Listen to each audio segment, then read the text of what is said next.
बिस्मिल्लाहिर्रहमानिर्रहीम। अस्सलाम वालेकुम नाज़रीन, कामना नशद आपकी खिदमत में हाजिर है और आप देखने वालों से यही रिक्वेस्ट है कि आप चैनल को सब्सक्राइब कीजिएगा ताकि हर आने वाली वीडियो का लिंक आपको मिल सके। खैर, इलेक्शन की बात करते हैं। इलेक्शन इलेक्शन इलेक्शन पाकिस्तान में इलेक्शन आखिर कब होंगे, ये राह गलाती रही है पाकिस्तान तहरीक इंसाफ, और उसके बाद उनकी एहतजाजी सियासत भी सबके सामने है।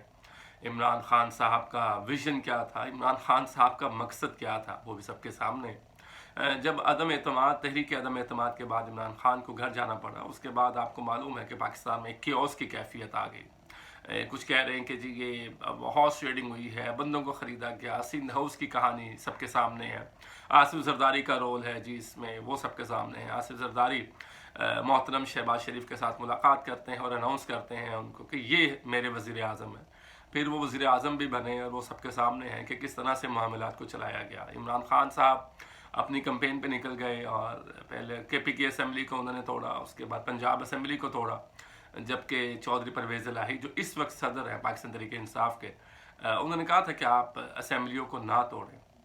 कुछ लोग ऐसे थे जो ये कहते थे, जो इस फैसले के ख़िलाफ़ थे कि खान साहब हमें असम्बलियों को नहीं तोड़ना चाहिए, उसकी वजह यह है कि कानूनी और आइनी रास्ता अपनाना चाहिए। एहतजाज का रास्ता ज़रूरी है क्योंकि जमहूरियत में एहतजाज चलता है, लेकिन मामलात अगर हम असम्बली तोड़ देंगे तो हमारी आवाज़ वो उस तरह से आवाम तक नहीं पहुँच सकेगी जिस तरह से हम अपना मैसेज, अपना मंशूर आवाम तक पहुँचाना चाहते हैं। लेकिन इससे पेशतर खान साहब ने किसी की बात नहीं सुनी और उन्होंने असम्बलियों को डिज़ोल्व कर दिया कि 90 दिन में इलेक्शन होंगे, इन लोगों पर प्रेशर बिल्डअप होगा। लेकिन वो तो नहीं हो सका, लेकिन वो सारा का सारा प्रेशर इमरान खान साहब पे बिल्ड हो गया। तो हमने देखा कि इमरान खान साहब को असम्बलियाँ तोड़ने का नुकसान हुआ है, लेकिन वो इस चीज़ को एक्सेप्ट नहीं करते। खैर, उनकी अपनी मर्जी है जी, अपनी अपनी हर पार्टी की अपनी अपनी जमहूरियत है और हर पार्टी अपनी अपनी जमहूरियत को चलाती है, उसके बारे में बात करती है। तो असम्बलियाँ तोड़ी, 90 दिन में इलेक्शन नहीं हुए, फिर मामला सुप्रीम कोर्ट जाता है। सुप्रीम कोर्ट में चीफ जस्टिस ऑफ पाकिस्तान पे सदर पाकिस्तान के पास भेजते हैं। ये मैं आपको सीधा सीधा निकात के बारे में बता रहा हूँ। उसके बाद वहाँ से एक सदर के पास से चीफ इलेक्शन कमिश्नर जाते हैं। उससे पहले सदर पाकिस्तान ख़त लिखते हैं चीफ इलेक्शन कमिश्नर को, वो उनसे मिलने नहीं आते।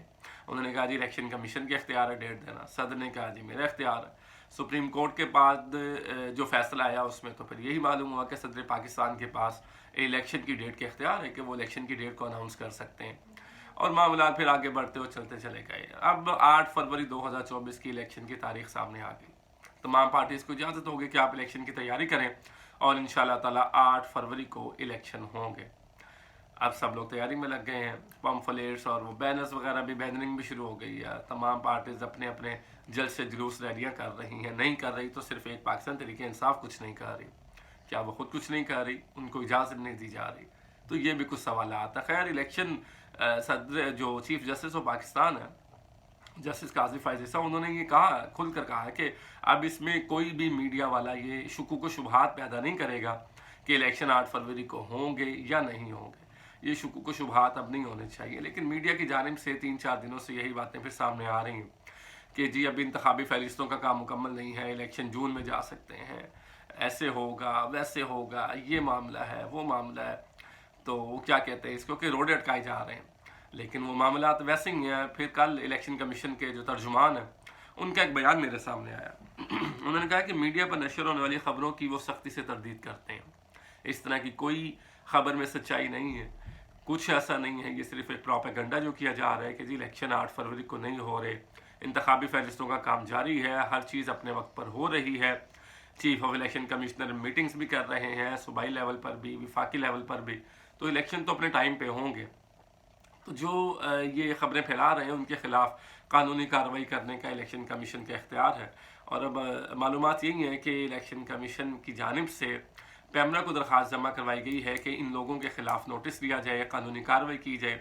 और वीडियोज़ के जो स्क्रिप्ट्स हैं वो भी मंगवा लिए गए हैं कि जी इन लोगों को देखा जाए कि ये लोग क्यों मनफी प्रोपेगेंडा करते हैं, मनफी प्रोपेगेंडा फैला रहे हैं इलेक्शन के हवाले से।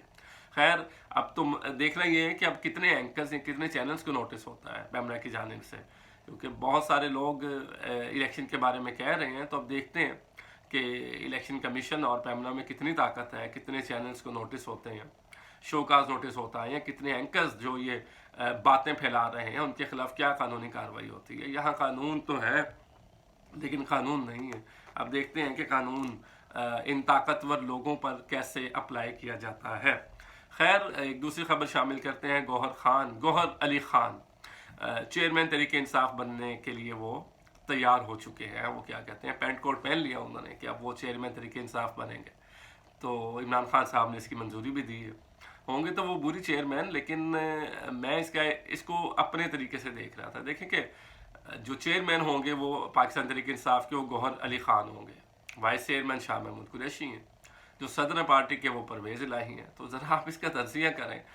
गौहर अली ख़ान के थोड़ा सा तज्ज़िया किया, थोड़ी सी हिस्ट्री उनकी देखी तो उसमें मालूमात मिली कि वो पाकिस्तान पीपल्स पार्टी का हिस्सा रह चुके हैं।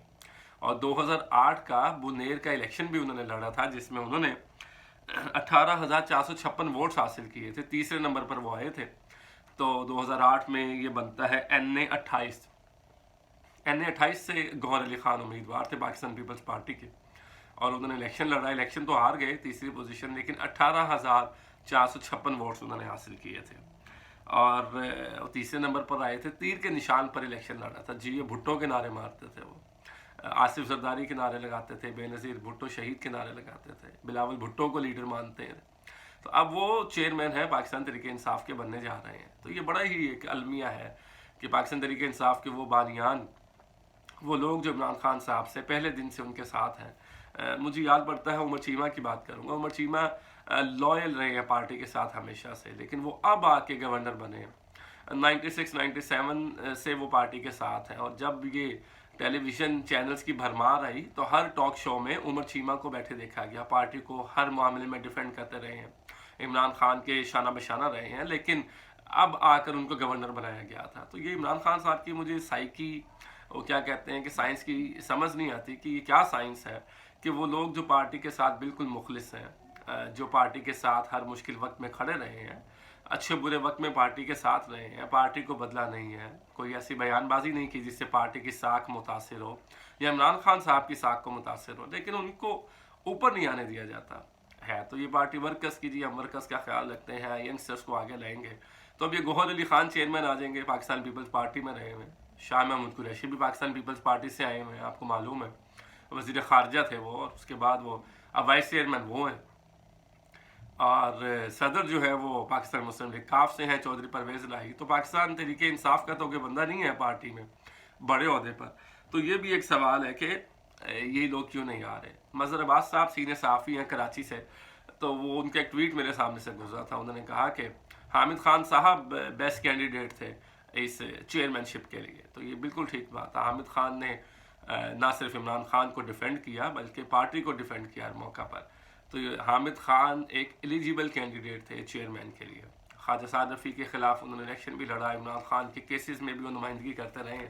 तो हामिद खान एक अच्छे कैंडिडेट थे चेयरमैन के लिए। लेकिन आपको मालूम है कि यहाँ पर जो दिखता है वो बिकता है, और यहाँ पर वो होता है जो सोचा भी नहीं होता, और जो हो जाता है फिर उस पर सोच रहे होते हैं कि यार ये क्या हो गया। तो ये ऐसा तो होता है फिर ऐसे कामों में। वो कहते हैं धंधा है पर गंदा है।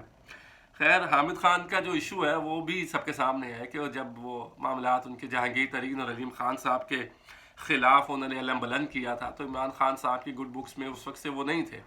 हालांकि वो पार्टी के साथ मुखलिस लॉयल रहे हैं, इमरान खान की कानूनी टीम का हिस्सा रहे हैं, लेकिन हामिद खान साहब को ये ओहदा नहीं दिया गया है। खैर, अब इमरान खान साहब को भी अपना तर्ज सियासत बदलना होगा। बार बार मौका नहीं मिलता, आपको अपनी गलतियों से सीखना पड़ता है। आपके लेक्चर में आप ये बात करते हैं कि जी मैं अपनी गलतियों से सीखता हूँ।